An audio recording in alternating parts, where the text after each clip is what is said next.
ನಾವಿಲ್ಲಿ ಗುಂಡಿ ಮುಚ್ತೀವಿ ಅಂತ ಹೇಳಿಕೆ ಕೊಟ್ಟರು. ಅದಕ್ಕೆ ಸಪೋರ್ಟಿಂಗ್ ಆಗಿ ನಾನು ಹೇಳಿದೆ PWD ಮಿನಿಸ್ಟರ್ ಮನೆಯಲ್ಲಿ ಸ್ಟಾರ್ಟ್ ಮಾಡಿದ್ವಲ್ಲ ಅಭಿಯಾನ. ಒಂದು ದಿನಕ್ಕೆ 1000 ಗುಂಡಿಗಳನ್ನ ಮುಚ್ತೀವಿ ಅಂತ ಒಂದು ತೀರ್ಮಾನ ತಗೊಂಡಿದ್ದೀವಿ. 4 ವರ್ಷ ಬಿಜೆಪಿ ಅವರು ಎಷ್ಟು ಮುಚ್ಚಿದ್ರು ಅಂತ. 4 ವರ್ಷ ಆಗಿಲ್ಲ ಅಂತಾನೆ ಸರ್ ಅವ್ರನ್ನ ಹೀನಾಯವಾಗಿ ಸೋಲಿಸಿದ 66ಕ್ಕೆ ನಿಮ್ಗೆ 130 ಮೆಜಾರಿಟಿ ಕೊಟ್ಟಿದ್ದು. ಅದಕ್ಕೆ ಈಗ ಪ್ರದೀಪ್ ಈಶ್ವರ್ ಅವ್ರ ಬಳಿ ಮಾಹಿತಿ ಇದೆಯಾ ಇದುವರೆಗೂ ಎಷ್ಟು ಗುಂಡಿಗಳನ್ನ ಬಿಬಿಎಂಪಿ ಮುಚ್ಚಿದೆ? ಈಗ ನಾವು ಮುಚ್ಚಬೇಕು ಅಂತ ತೀರ್ಮಾನ ತಗೊಂಡಿದ್ದೀವಿ, ಕಂಪ್ಲೀಟ್ ಮಾಡ್ತೀವಿ. ನಾನು ಹೇಳೋದು ಇದನ್ನ ನಮ್ಮ ಗಮನಕ್ಕೆ ತಂದಿದ್ದಿದ್ರೆ ನೋಡಿ ಸರ್, ನಿಮಗೊಂದು ಗೊತ್ತಿರಲಿ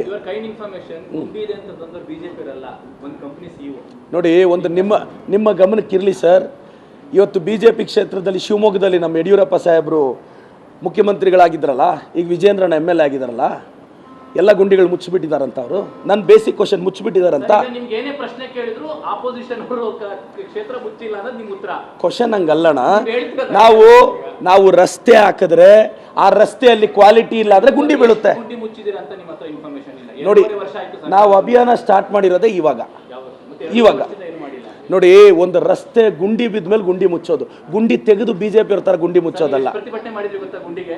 ಯಾರು? ನೀವು ಕಾಂಗ್ರೆಸ್ ಆಪೋಸಿಷನ್ ಇದ್ದಾಗ ಗುಂಡಿ ಬಿದ್ದಾಗ ಎಷ್ಟು ಪ್ರತಿಭಟನೆ ಮಾಡಿದ್ರಿ ಗೊತ್ತಾ ನಿಮಗೆ?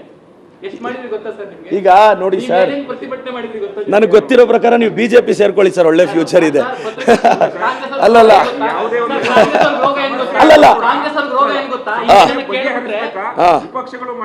ಇಲ್ಲ ನನಗೆ R ಅಶೋಕಣ್ಣಗಿಂತ ಇವರೇ ಬೆಟರ್ ಅನಿಸ್ತಾ ಇದ್ದಾರೆ ಸರ್. ಇಲ್ಲ, ನಾನು ಹೇಳೋದೇನು ಗೊತ್ತಾ,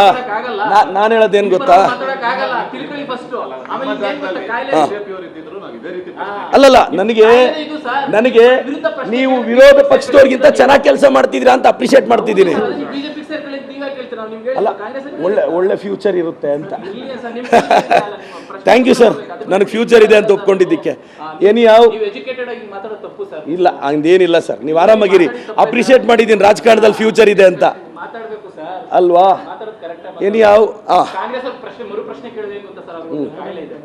ಮರು ಪ್ರಶ್ನೆ ಕೇಳಿದ ತಕ್ಷಣ ಪ್ರಶ್ನೆ ಕೇಳಿದವರು ಬಿಜೆಪಿ ಅವರು ಬಿಜೆಪಿ ಜರ್ನಲಿಸ್ಟ್ ಆಗ್ಬಿಡ್ತಾರೆ.